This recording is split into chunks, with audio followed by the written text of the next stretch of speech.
Kung yung tatay niya mismo, mga kakli, umamin na nagmamariwana. Umamin na nag-o-overdose ng fentanyl. Umamin na nag-o-overdose? Kailan?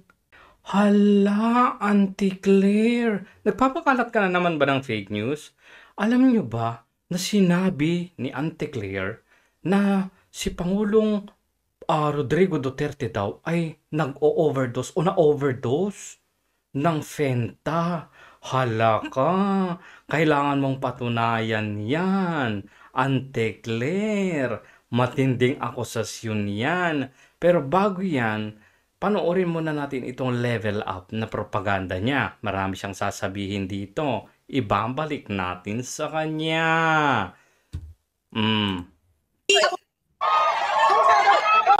Hindi ako ang problema ng Pilipinas. Hindi Duterte. Tingnan mo mga kakli, no? Parang yung mga audience niya, napaka-unruly. Di ba kung ano-ano mga ad hominem? Kung ano-anong mga ad hominem daw. Hindi ka ba nanonood din ng mga vlogs ng mga kakampi mo? Hindi ka ba nanonood ng mga vlogs ng mga kadikit mo? Yung kamiting mo nga, nakapicture mo pa. Puro ad hominem din yun. Pero okay lang, hindi unruly yun. Ganun ba? Yung isa, makatitle pa lang. Puro ad hominem na. Tinatawag pa si BP Sara na Fiona. Pero okay lang. Administrasyon naman yun eh. Okay lang, walang problema. Pero kapag ang mga supporters ng dating Pangulong Duterte o ng mga Duterte ang nagaganyan, unruly, may problema ka. Tuloy. So, minsan makikita mo doon sa leader.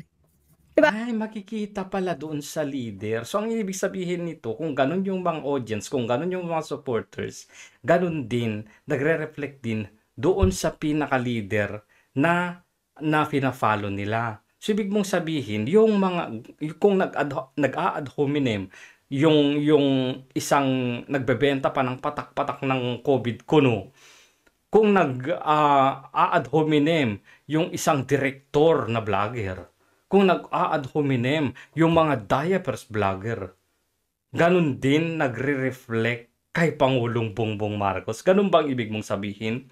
Ikaw, nami-make news ka. Ikaw, nagpo-propaganda ka. Ibig sabihin, ganun din si Pangulong Duterte. Diba? Ganun yung logic niya. Diba? Kung paano umakting, paano umakto. Diba? Ay, acting. Walang acting. Ba't acting? Nadudulas ka. Nag-a-acting? Ibig mong sabihin, may script? Kung gano'n siguro yung dida nila, gano'n din yung tagasunod. Diba? Oo, gano'n din. Gano'n din. Bumalik sa inyo eh. Diba? Problema ng Pilipinas. Sino nga ba ang tunay na makikinabang kung tuluyan na ang burahin sa mundo ang pamilyang Duterte? Sino nga ba makikinabang, mga kaklir? Sino nga ba? Tell me. You tell me. Sino nga ba?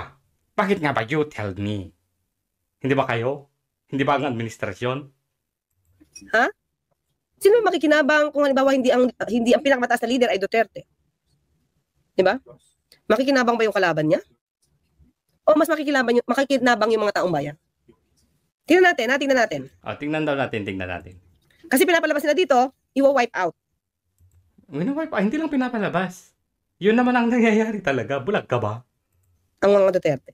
Parang hindi na. Puro parang kasi ang putragis. Puro parang. Magiging Parang hindi abogado. parte ng politika. Pero, mga kakli, tingnan natin. Pero napapansin nyo dun sa press briefing niya? Hindi na siya masyadong nagkakamot ng ilong, pero dito, todo kamot. Si BP Sara may issue about funds. Eto na. Si Bongbong Marcos, wala bang issue about funds? Department of Agriculture. Bilyon, mahigit 7 bilyon ang notice of disallowance noong si Bongbong Marcos ang naging secretary ng Department of Agriculture. May issue about sa mga assassin. May issue about sa mga assassin. Diba? may issue ng pag-meltdown. Ibahin mo yung term. May chismis. May issue about sa assassin. May kaso na. Abogado ka. Innocent until proven guilty. Guilty na ba? Yan tayo eh. Sa lahat-lahat ng magsasalita ng ganyan, yung abogado pa talaga. Akala mo hindi niya alam. Tapos si Congressman Pulong may issue sa Bugaw. May issue, okay. Totoo may issue. May kaso. May hatol na ba? Si Imelda Marcos, convicted, kriminal. Paglabag sa anti-graft and practices. 200 million US dollars. So, anong point mo? Anong point mo ngayon dito? Wala. Bumabalik sa'yo. Bumabalik sa amo mo. Si Bongbong Marcos, may issue ng pulburon. Pwede ba namin gawin yun ulit? Pero pag si Bongbong Marcos ang ini-issue na bangag, naghahanap ka ng ebidensya. Pero kapag ka ang mga Duterte ay may issue, lumalabas sa'yo, parang guilty na.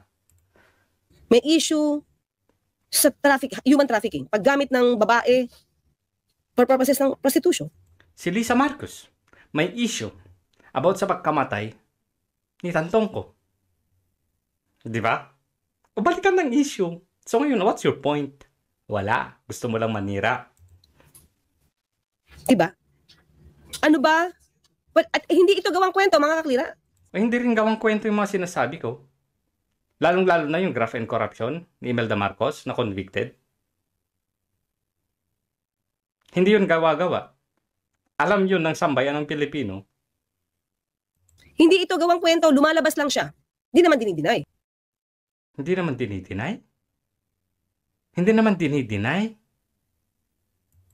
Ni Congressman Pulong. So kung hindi dinideny, guilty na sila. So si Bongbong Marcos dinideny niya na nagpupulburon siya. So hindi na siya guilty. Ang galing na. Pagagaling talaga ng abogadong to na. May inisyo kay Kitty. Oh. Di ba? Oh. Pero syempre tayo walang alam doon. Pero may ini-issue sa kanila. Wala ka palang alam. Wala ka palang alam. Pero ini-issue mo, anong tawag dyan? Chismosa ka. Dinaig mo pa si Gossip Central. Chismosa ka na, propagandista ka pa, fake news peddler ka pa. Sila. Ano yun? Wake and bake? May ini-issue. Kailan napakabata niya pa para maramdaman itong ganitong klaseng issue? Wala namang bata-bata sa mga issue-issue na yan. Pero kung, mga kaklir, kung Oh, eto na naman siya. Pero kung sila naman ang gumawa ng issue na to at ito ay na-spread, sila pa rin yung gumawa ng issue. Pero silang gumawa ng issue. Hindi kaya kayo lang yung nag-i-issue. Okay, may balitang lumabas na ganyan. Pero ini-issue ninyo. Kayo ang nagpapalaki nung issue. Kasi propagandista ka. masyadong mata si Kitty, for me para ma-issue ng ganito. Unless, Ano? ginawa niya talaga. Ginawa niya talaga. Ba't ganun? Abogado ka. Abogado ka eh. Puro chismis yan eh. May kaso na ba? O kami naman ang manghingi sa'yo ng ebidensya. Di ba tinanong ka? Sabi mo, sinong nagsasabi? Sinong pangalanan mo? Pangalan mo kung sino yung humihingi ng hair follicle test. Sino? Pangalanan mo. Ngayon, ganito, balik ko naman sa'yo. Pangalanan mo din yung mga nag-i-issue ng ganyan kay Kitty. Pangalanan mo. Hindi mo kaya? O sinasabi mo, sambayan ng Pilipino po. Hindi. Pangalanan mo. Hindi pwedeng sambayan ng Pilipino. Di ba? Yan yung mga tirada mo kay Eden Santos. Pangalanan mo. Sinong sasabi? Pangalanan mo. So, kung sino ang